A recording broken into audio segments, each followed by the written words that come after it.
அண்ணா university சென்னையில் இருக்கிற அண்ணா யூனிவர்சிட்டியில் ஒரு பெண்ணுக்கு நடந்த கொடுமை. அதை பற்றி தான் இந்த டாபிக் பார்க்க போகிறோம்.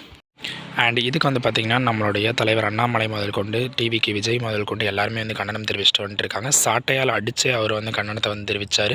ஸோ மிகப்பெரிய ஒரு இஷ்யூ. அப்படி என்ன ஆச்சு, யார் அந்த பொண்ணு அப்படின்னு பார்த்தோம்னா, அந்த அண்ணா யூனிவர்சிட்டியில் படிக்கிற ஒரு பொண்ணு பார்த்திங்கன்னா அவங்க இன் ரிலேஷன்ஷிப்பில் இருந்திருக்காங்க. ஸோ இப்போ ரிலேஷன்ஷிப்பில் இருக்கும்போது அவங்க 2 பேரும் தனியாக ப்ரைவசிக்காக உட்காந்து பேசிகிட்டு இருந்திருக்காங்க. ஸோ அது ஒன்றும் தப்பு இல்லை ரிலேஷன்ஷிப்பில். ஸோ அப்படி உட்காந்து பேசிகிட்டு இருந்திருக்காங்க நம்மளுடைய யூனிவர்சிட்டிக்குள்ளே. அப்போது ஒரு ஆள் யாருன்னு பார்த்தீங்கன்னா, காலேஜ்க்குள்ளே இருக்கிற ஆள் கிடையாது. காலேஜுக்கு வெளியே, அதாவது அவுட் சைட் ஆஃப் தி காலேஜில் பார்த்திங்கன்னா பிரியாணி கடை, ஒரு பிரியாணி ஷாப் போட்டிருக்க ஒரு பர்சன். அவன் பேர் பார்த்திங்கன்னா குணசேகரன். அவன் என்ன பண்ணியிருக்கான், உள்ள காலேஜ்குள்ளே வந்திருக்கான். அவன் அந்த பொண்ணும் பையனும் உட்காந்து பேசிகிட்டு இருக்கிறத பார்த்துருக்கான். நோட் பண்ணும்போது ரிலேஷன்ஷிப்பில் ஆக்சுவலாக என்ன நடக்கிறவங்களுக்கு தெரியும். ஸோ சில பேர் அப்படி இருப்பாங்க. ஸோ அது அவங்களோட ப்ரைவசி மேட்டர். ஸோ நம்ம அதுக்குள்ளே இன்க்ளூட் ஆகக்கூடாது.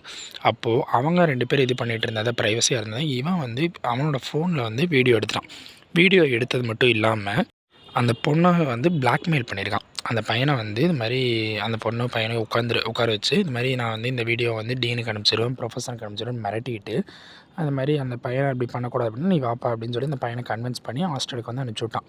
அனுப்பிச்சி விட்டு திருப்பி அந்த பொண்ணை உட்கார வச்சு, நீ நான் சொல்கிற 3 விஷயத்தை நீ செய்யலை அப்படின்னா உன்னை இது மாதிரி நீ எடுத்த வீடியோ உன் பேரண்ட்ஸ்க்கு வாட்ஸ்அப் பண்ணுவேன், டீனுக்கு காமிப்பேன், ப்ரொஃபஸருக்கு காமிப்பேன், பிரின்ஸிபல் போகும், நீ படிக்க முடியாது, டிசி வாங்குவேன் அப்படின்னு சொல்லியிருக்காங்க.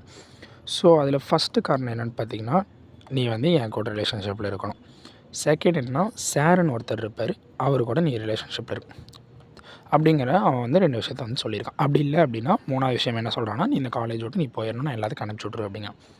ஸோ இதில் பார்த்திங்கன்னா அந்த சார் அப்படிங்கிறவங்க யாருன்னே பார்த்திங்கன்னா அவன் சும்மா ஒரு ஃபேக்காக அது வேஷம் போட்டிருக்கான். அவன் ஏரோப்ளைன் மோடில் அவனோட ஃபோனை போட்டுட்டு யாருமே இல்லாமல் சும்மா கால் பண்ணுற மாதிரி ஒரு கால் பண்ணி, இந்த மாதிரி சார் நான் இந்த பொண்ணுக்கிட்ட எல்லாம் பேசிவிட்டு சார் ஓகே தான் சார் அப்படின்னு சொல்லி அந்த பொண்ணை டிசைட் பண்ணுறதுக்காக இது பண்ணியிருக்காங்க. ஸோ இப்போ என்ன இஷ்யூன்னு பார்த்திங்கன்னா, அந்த பொண்ணு தைரியமாக துணிச்சலோட வெளியே எழுந்து கம்ப்ளைண்ட் ரைஸ் பண்ணியிருக்கு. ஸோ இது எவ்வளோ பெரிய ஒரு இது. அந்த பொண்ணு தைரியமாக துணிச்சலோட வெளியே செயல்பட்டுருக்கு. போலீஸார்ட்ட கம்ப்ளைண்ட் கொடுத்துருக்காங்க.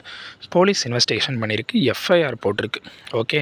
ஸோ அந்த எஃப்ஐஆர் போட்டது மட்டும் இல்லாமல் பார்த்திங்கன்னா, அந்த எஃப்ஐஆர் காப்பி லீக் ஆகிருக்கு.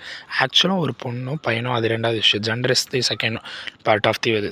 அதாவது அந்த பொண்ணு தைரியத்தோடு கொடுத்ததுக்கு இவங்க என்ன பண்ணியிருக்கணும், அந்த பொண்ணோட விஷயங்கள் எதுவுமே வெளியே போகாமல் சீக்கிரட்டாக இந்த இதை ஹேண்டில் பண்ணியிருக்கணும். இப்போ என்ன ஆச்சுன்னு பார்த்திங்கன்னா, அந்த பொண்ணு யார், எங்கேருந்து வராங்க, எந்த ஊர், என்ன படிச்சிருக்காங்க, யார் கூட ரிலேஷன்ஷிப்பில் இருந்தாங்க, எதுக்கு எஃப்ஐஆர் போட்டாங்க, எல்லாமே டீட்டெயில்ஸ் வெளியே வந்துருச்சு. ஸோ அது எப்படி வெளியே வந்துச்சுன்னு யாருக்குமே தெரில. ஸோ அதுக்கான இன்வெஸ்டிகேஷன் தான் போய்ட்டுருக்கு. ஃபர்ஸ்ட் ஆஃப் ஆல் ஒரு பொண்ணு ஒரு கம்ப்ளைண்ட் கொடுத்தா ரைஸ் பண்ணாது, தயவு செஞ்சு வெளியே விடாதீங்க.